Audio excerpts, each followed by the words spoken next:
Sudden ಆಗಿ knocking sound ಬಂತು.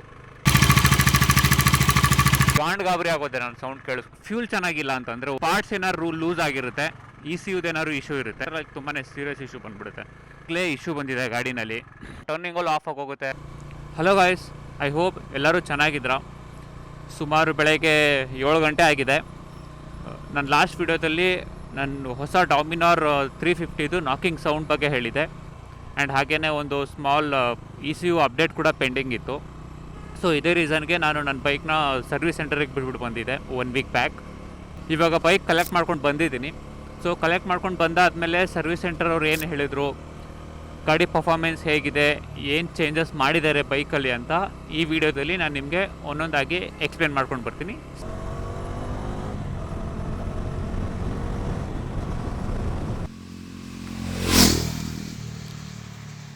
ಗಾಡಿನ ನಾನು ಸರ್ವಿಸ್ ಸೆಂಟ್ರಿಗೆ ಬಿಟ್ಟಾದಮೇಲೆ ಅವ್ರು ನೀಟಾಗಿ ಕಂಪ್ಲೀಟ್ ಚೆಕ್ ಮಾಡಿ ಚೈನ್ ಟೆನ್ಷನರ್ ಅಂತ ಒಂದು ಪಾರ್ಟ್ ರಿಪ್ಲೇಸ್ ಮಾಡಿ ಕೊಟ್ಟಿದ್ದಾರೆ. ತುಂಬ ಜನರಿಗೆ ಡೌಟ್ ಇರ್ಬೋದು, ಈ ಚೈನ್ ಟೆನ್ಷನರ್ ಅಂದರೆ ಏನು ಅಂತ. ಇಂಜಿನ್ ಒಳಗಡೆ ಟೈಮಿಂಗ್ ಚೈನ್ ಅಂತ ಒಂದು ಪಾರ್ಟ್ ಇರುತ್ತೆ. ಆ ಚೈನ್ನ ಆದಷ್ಟು ಟೆನ್ಷನಲ್ಲಿ ಇಟ್ಕೊಳ್ಳೋದೆ ಈ ಟೈಮಿಂಗ್ ಚೈನ್ ಕೆಲಸ.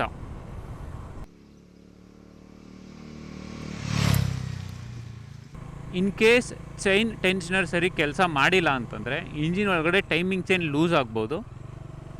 ಅವಾಗೇನಾಗುತ್ತೆ, ಇಂಜಿನ್ ಒಳಗಡೆಯಿಂದ ಅಬ್ನಾರ್ಮಲ್ ಸೌಂಡ್ ಬರೋದಕ್ಕೆ ಸ್ಟಾರ್ಟ್ ಆಗುತ್ತೆ. ನನ್ನ ಕೇಸ್ನಲ್ಲೂ ಕೂಡ ಇದೇ ಆಗಿದೆ. ಇದು ಬೆಸ್ಟ್ ಎಕ್ಸಾಂಪಲ್ ಹೇಳಬೇಕು ಅಂತಂದರೆ, ನಮ್ಮ ಸೈಕಲ್ ಚೈನ್ ಲೂಸ್ ಆದಾಗ ಯಾವ ಥರ ಇರಿಟೇಟಿಂಗ್ ಸೌಂಡ್ ಬರುತ್ತೆ, ಸೇಮ್ ವೇ ಇಮ್ಯಾಜಿನ್ ಮಾಡ್ಕೋಬೋದು ನೀವು.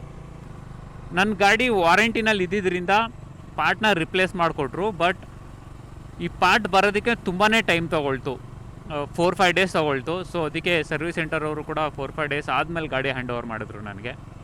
ಸೊ ಅವ್ರದ್ದು ತಪ್ಪು ಅಂತ ಹೇಳೋಕ್ಕಾಗಲ್ಲ.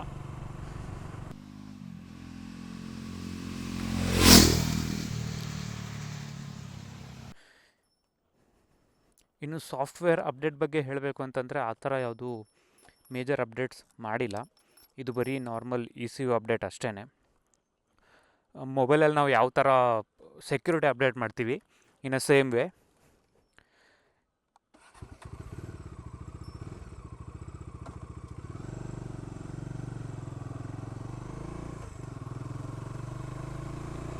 ಸೊ ಈ ECU ಅಪ್ಡೇಟ್ ಮಾಡೋದ್ರಿಂದ ಏನು ಬೆನಿಫಿಟ್ಸ್ ಆಗುತ್ತೆ ಅಂತಂದರೆ, engine calibration, engine performance, response ಸ್ವಲ್ಪ ಲಿಟಲ್ ಬಿಟ್ ಇನ್ಹ್ಯಾನ್ಸ್ ಮಾಡೋದಕ್ಕೆ ಅಷ್ಟೇ.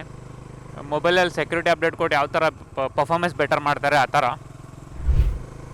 ವೆದರ್ ಮಾತ್ರ ಮೈಸೂರಲ್ಲಿ ಸೈಕಾಗಿದೆ. ಅರ್ಲಿ ಮಾರ್ನಿಂಗ್ ಎಷ್ಟು ಇವಾಗ 8 ಗಂಟೆ.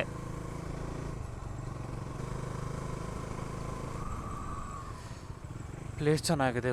ಒಂದೆರಡು ಮೂರು ಶಾರ್ಟ್ಸ್ ತೊಗೊಳ್ಳೋಣ ಇಲ್ಲಿ ಗಾಡಿದು, ಫೋಟೋಸ್ ವೀಡಿಯೋಸ್.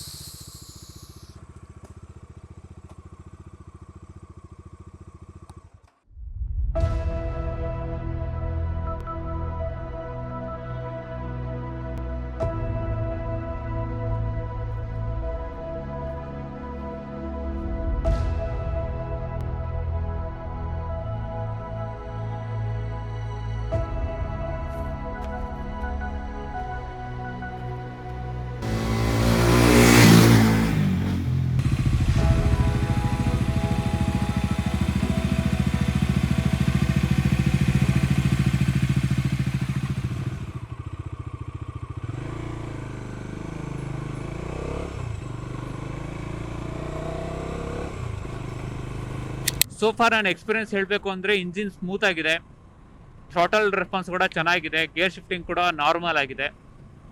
ಇದನ್ನೇ ಫೈನಲ್ ವರ್ಡಿಕ್ಟ್ ಅಂತ ಹೇಳೋಕ್ಕಾಗಲ್ಲ. ಇನ್ ಫ್ಯೂಚರ್ಲಿ ಲಾಂಗ್ ಟರ್ಮ್ ಎಕ್ಸ್ಪೀರಿಯನ್ಸ್ ಕೂಡ ಹೇಳ್ತೀನಿ ಯಾವ ಥರ ಇದೆ ಅಂತ. ಆ್ಯಕ್ಚುಲಿ ನೆಕ್ಸ್ಟ್ ವೀಕ್ ನಾನೊಂದು ಲಾಂಗ್ ರೋಡ್ ಟ್ರಿಪ್ಪಿಗೆ ಹೋಗ್ತಾ ಇದ್ದೀನಿ. ರೋಡ್ ಟ್ರಿಪ್ ಅಂತ ಹೇಳೋಕ್ಕಾಗಲ್ಲ, ದೇವಸ್ಥಾನಕ್ಕೆ ಹೋಗ್ತಾ ಇರೋದು. ಅರೌಂಡ್ 1000 ಕಿಲೋಮೀಟರ್ಸ್ ಆಗುತ್ತೆ ಹೋಗಿದ್ದು ಬರೋದು. ಆವಾಗ ಗಾಡಿ ಯಾವ ಥರ ಇತ್ತು ಎಕ್ಸ್ಪೀರಿಯನ್ಸ್, ಗಾಡಿದು ಪರ್ಫಾರ್ಮೆನ್ಸ್ ಹೇಗಿತ್ತು ಅಂತ ಹೇಳ್ತೀನಿ.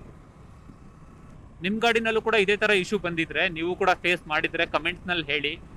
ನಿಮಗೆ ಏನು ಸೊಲ್ಯೂಷನ್ ಕೊಟ್ಟಿದ್ರು ಸರ್ವಿಸ್ ಸೆಂಟರ್ ಅವರು, ಯಾವ ಪಾರ್ಟ್ಸ್ ಚೇಂಜ್ ಮಾಡಿದ್ರು ಅಂತ ಬೇರೆಯವ್ರಿಗೂ ಕೂಡ ಹೆಲ್ಪ್ ಆಗುತ್ತೆ. ಅದರಿಂದ ವಿಡಿಯೋ ಇಷ್ಟ ಆಗಿದ್ರೆ ಲೈಕ್ ಮಾಡಿ, ಶೇರ್ ಮಾಡಿ, ಸಬ್ಸ್ಕ್ರೈಬ್ ಮಾಡೋದು ಮರಿಬೇಡಿ. Thank you so much for watching. Bye.